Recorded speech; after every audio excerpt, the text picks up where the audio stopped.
Gratitude requires awareness. One cannot be grateful for that which you do not see. It is at times necessary for us to slow down our life, to take times out during the day. I heartily recommend that everyone sets their alarm for a half an hour earlier than what they need to get up, to take the time to interpret their dream symbols of the night. It helps them to see clearly what is going on in their life, the areas where they have to learn their lessons, so that it doesn't have to come through hardship. So take the time in the morning to see what your dreams have told you. Take the time to set your intention for the day. Let it be a song of gladness, a song of gratitude. For everything, as we have said, is either a lesson or a gift, and ultimately all are gifts. If you are at an office or you're in a factory, let the work that you do be to the glory of the infinite. Let it be for the good of interconnected life. This is living a life with an attitude of praise and of gratitude.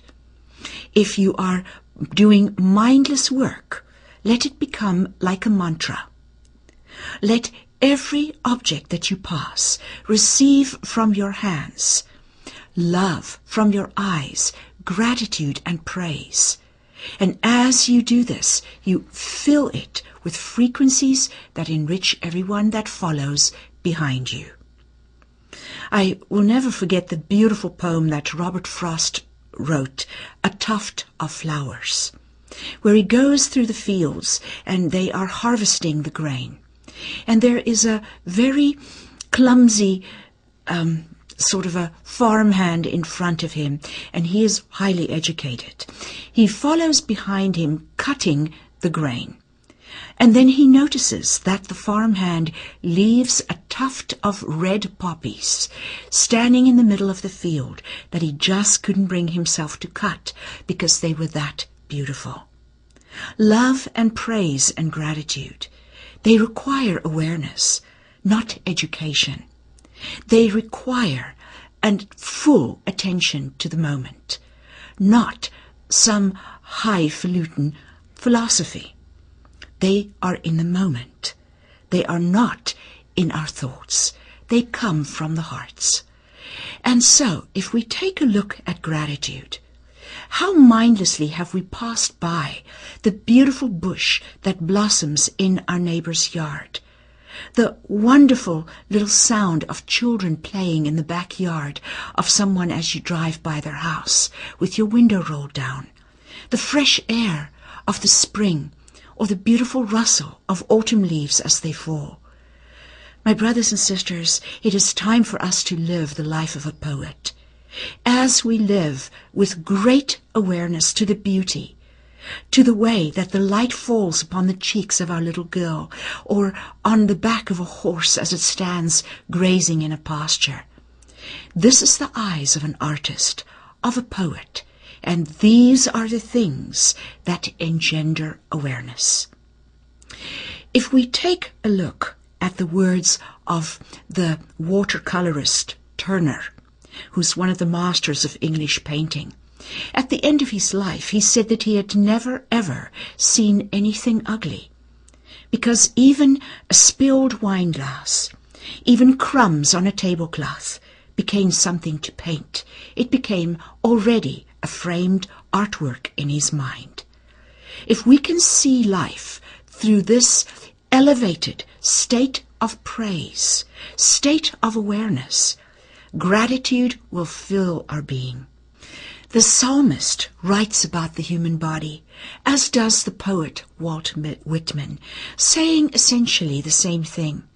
In the psalmist's words in Psalms in the Old Testament, it says, "For lo, I am fearfully made," meaning that the work of the Infinite's hands in creating man is indeed a work of art. Walt Whitman has songs of the self, songs of glory to himself and his own body, and the odors of his body, the hair on his arms, the shape of his hands, the way that his hair curls in his neck. And he writes these beautiful poems in praise of the human body which is himself. If we can for 1 second sit and think the trillions of gallons of blood that is pumped through lifetimes. And then if we take a look at the nerve impulses that move through our nervous system, at the multiple breaths that's tirelessly breathed even when we sleep, our lungs do not. If we look at how many heartbeats there are even in a year, and it is effortlessly kept in place, it is indeed a wondrous work and a wonder. And so, if we take a look at our body with the full awareness, we will start to feel gratitude. And you will discover a very amazing thing about gratitude. There is an old scripture that says, "Unto him who is grateful shall be added 100-fold, and he shall be made glorious." Well, the made glorious part is the ascension attitude. However, the actual fact is that it increases supply. One of the laws of abundance is, in fact, gratitude. The more we are grateful for the health of our body, for even the bit of strength we may have, the more we are grateful for that which is, the more it becomes. If we have but $1 to buy our last sandwich with, if one can even buy them for $1, you find yourself so grateful that you have it. Or you have to write out your tax bill, and you are so grateful that you have the money to write out that check. Beloved ones, that will increase. You won't have just the $1 of the sandwich. Immediately life must fill the gap, for supply is pulled forth through gratitude. So, let's look at praise. Praise is an attitude of upward living. There is a parable, and it's of Christ walking on the water. And Peter gets out of the boat, and he also wants to walk on the water. But the disciple Peter sees the storm. He doesn't see above the storm, because he saw the depths of the ocean, the billowing waves, because he saw the stormy sky. He faltered and he sank. However, if he had looked above the storm, if he had looked at the perfection that underlay these appearances, he would indeed have been able to walk upon the water. So this is a very good analogy of a state of praise. If our attention is not on the storm, not on the challenges of our life, but on the journey that lies beyond, on the glory of the journey, that is looking above the storm. If one sits on the edge of a cliff and you see a cyclist way far down in the valley below on a bicycle going up a dust road, an unpaved road, it looks like he is traveling in a pretty straight line, but is he? Because for the cyclist, every little stone thrusts his wheel this way and that way, and as he pedals, he feels as though he's going to and fro. But that is because he is focused on the bicycle, not on the large road. It takes that eagle perspective, what the Toltec warriors call the place of not doing, for one to see the journey for what it is. To see that even the vicissitudes of life straighten out when one has your eyes firmly fixed beyond the next horizon. The state of praise. Let it begin by seeking the best in others. In the lovely little movie Pollyanna, she says that her father, who was a preacher, said that if you look for the worst in your fellow man, you will surely find it. Let us look for the best, and you will surely find that as well. Start with praise with those who are around you. Within every soul, there is the foundations that is good.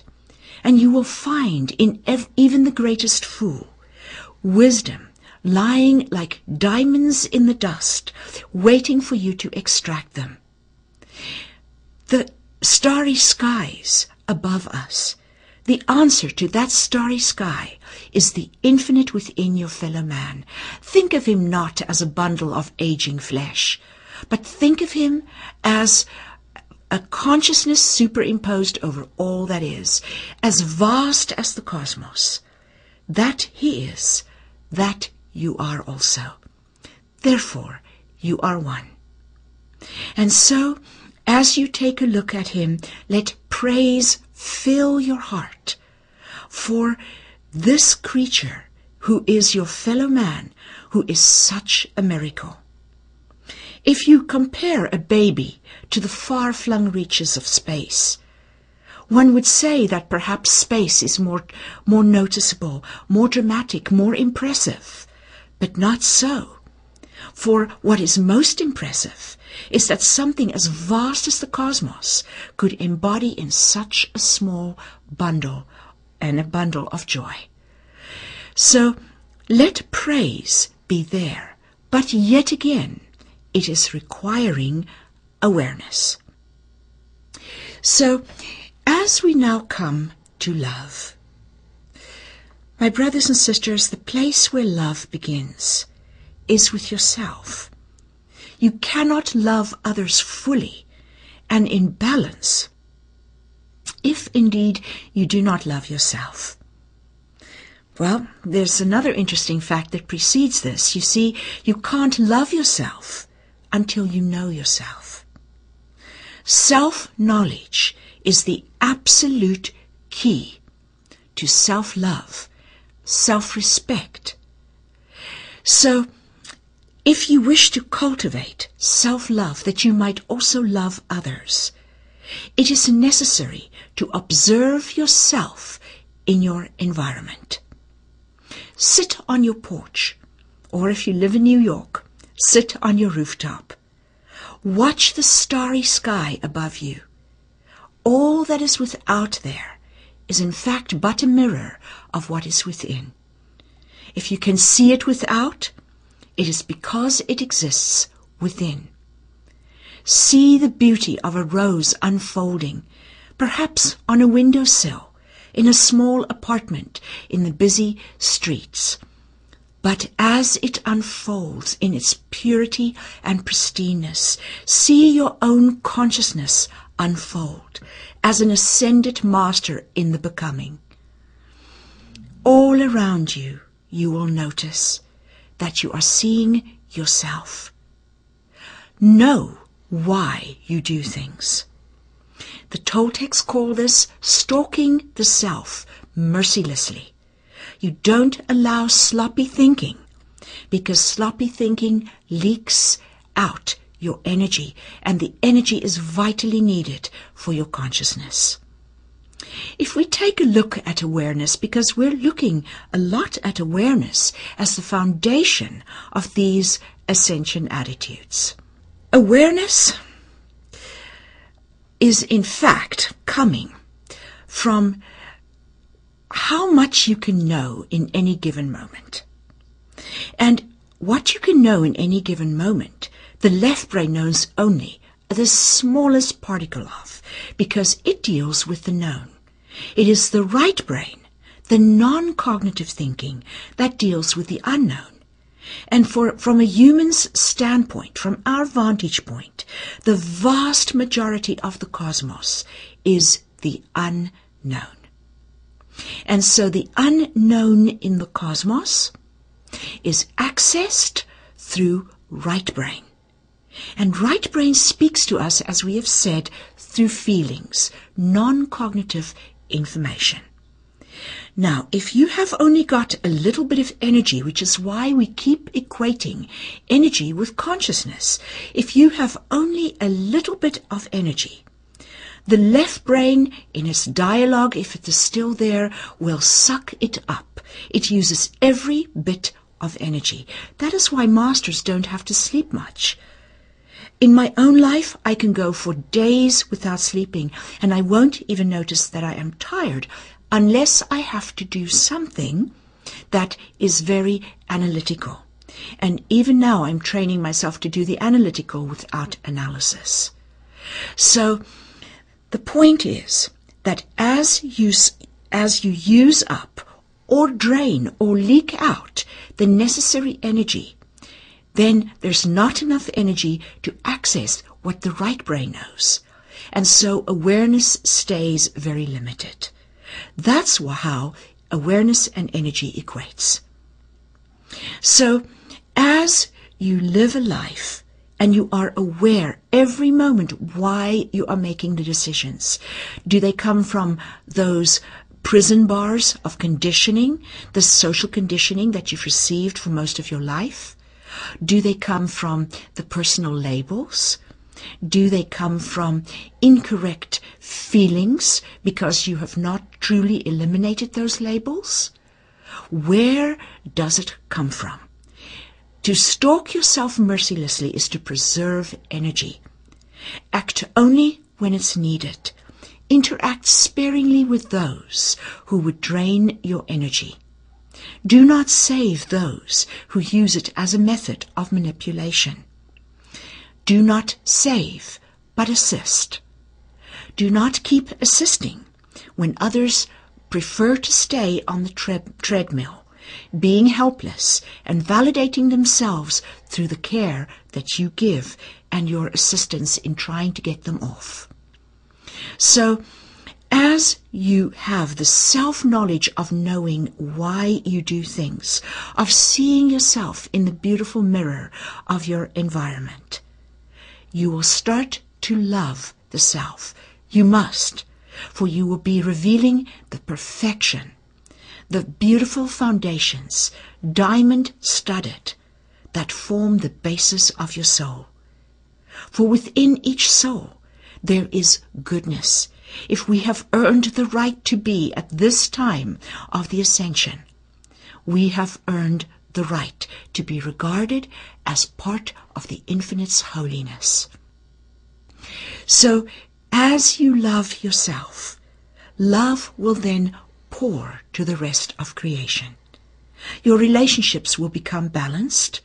You will no longer need to engage in the petty games of relationship that most play. Because if you do that, you once again step out of your mastery and into a place where energy can be leaked. The most prevalent game played in relationships today is the game of codependence. It goes in the form of a triangle, and leg one is I adore you. I give everything I can. In fact, I give more than I can. Leg two is because I give so much, because your mother and father slaved their fingers to the bone, they expect you to go to college and study what they want you to study.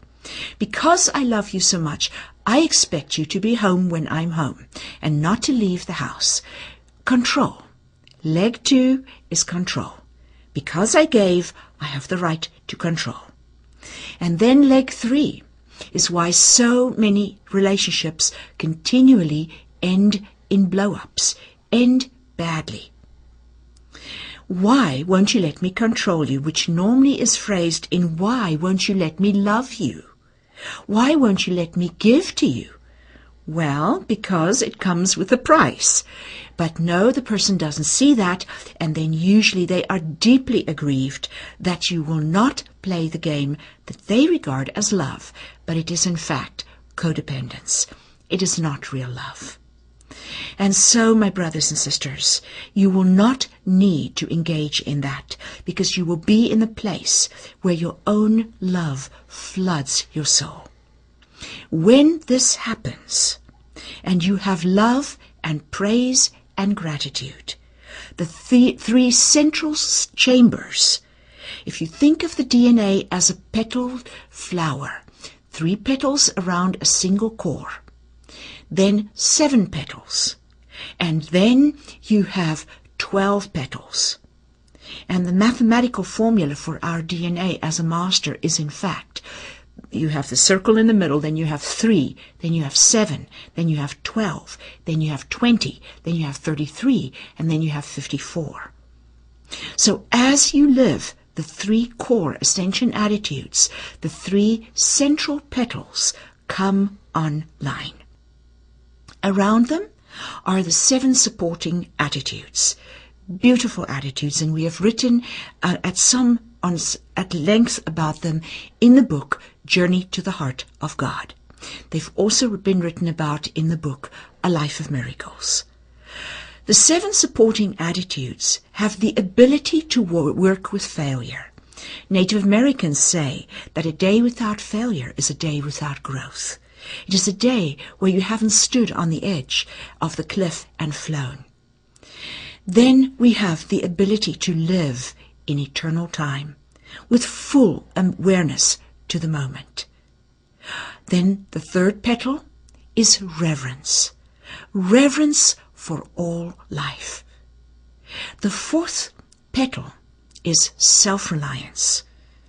Self-reliance knows that you are the core, the center of your cosmos, that every action that you do, every thought that you think, affects all in your environment, that you are the only real place within it. And then there is the matter of grace, and the 7th, and then we also go to generosity. And we also have poise. Grace is a beautiful word. Grace is a perfect harmony with the dancing beat of the cosmos. The cosmos plays the music, and you live your life as a dance. It is a beautiful pas de deux. And as you live this beautiful duet of dance with life, your life becomes filled with grace. Grace grows effortlessly. In fact, grace grows in a way that you hardly notice it. If you look at generosity, all of life is abundant. There isn't just one star or one grain of sand or one field flower or one seed on the pine tree or one little sperm in semen. No, there are millions, and in fact trillions, if you add it all up. Life is generous. It is abundant. It is the very nature of life. And for ourselves, could we be any less? So, as we go through generosity, we know that it is not ourselves giving.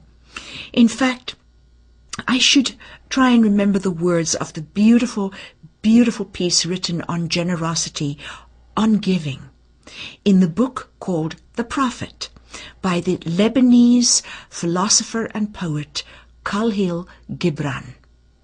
And it says, those who hoard when the storehouses are full are like the dogs following the pilgrims to the Holy Land, burying their bones along the way in the trackless sands, never to return that way again. And he who thirsts when the well is full has a thirst that is unquenchable. And he continues to speak about the different ways of generosity. And he says, there are those who give, but they give with pain, and that pain is their reward. And there are those who give with joy, and that joy is their reward. And there are those who give, neither with joy nor with pain, but they give like the apple tree in the orchard, for to withhold is to perish. And there are those who give all they have, and these are the believers in the bounty of life, and their coffers are never empty. And he continues to say that in giving in generosity, we are not to ask whether someone is worthy of our little gift. For he who receives his days and nights from the hands of the Creator is certainly willing and able and worthy to receive from our meager supply. These are the 7 supporting attitudes, ending with the beautiful one of poise, of stillness. The heron, when attacked by a mortal enemy, which is the eagle, stands in perfect poise, stands with his feet apart and awaits this vicious attack that comes at a dizzy speed from heights. It has been observed that he turns his beak skyward, standing in magnificent poise, and that the eagle has at times impaled his breast upon the beak of the heron. It is in poise that our majesty lies. These are the 7 supporting attitudes that open the next row of the 7 chambers of the DNA of mastery. You will find that these 7 supporting attitudes tie one into the other. For example, they precipitate one another's opening. If you have a life in which you generously give, asking not what is the most that I can take for the least I can give, but what is the most I can give. If you have the ability to live in the moment, ceasing to strive, in full surrender to life, if you have the ability to live with your own failures, knowing that they are your stepping stones, all these things come together to create a life of poise, a life well lived. Reverence is the hallmark of refinement. Refinement does not come through titles or breeding or family lineages. It doesn't come through the propriety of others. It comes through the infinite love and respect for life. The reverence with which we walk upon the earth, leaving behind us only blessings, leaving behind us that which is enhancing to the interconnectedness of all life. The beautiful ascended master Stalking Wolf, who visited me a few times during the early 90s, was in fact always preparing some of the blueberries that he ate into the ground as seeds to grow more blueberry bushes. When he cut down trees and bushes, he was pruning the forest. He knew he was the custodian and the steward of the land. And he did this so that he could walk reverently upon the earth. I can no more spit on the earth, my brothers and sisters, than I can spit in someone's face. The earth is alive. I have spoken to her. She has taught me much. I walk with as much reverence as I can upon the earth. And even the greatest fool in the street may have your next step of wisdom. How do you know? By treating them as though they are masters, by defining all by what they are becoming, not by what they've been. It is in the overcomings of one's life that the greatness of a man is measured. It is in his overcomings of his failures. Do not look at where someone has been. Look at how far they've come, that you may treat them with reverence.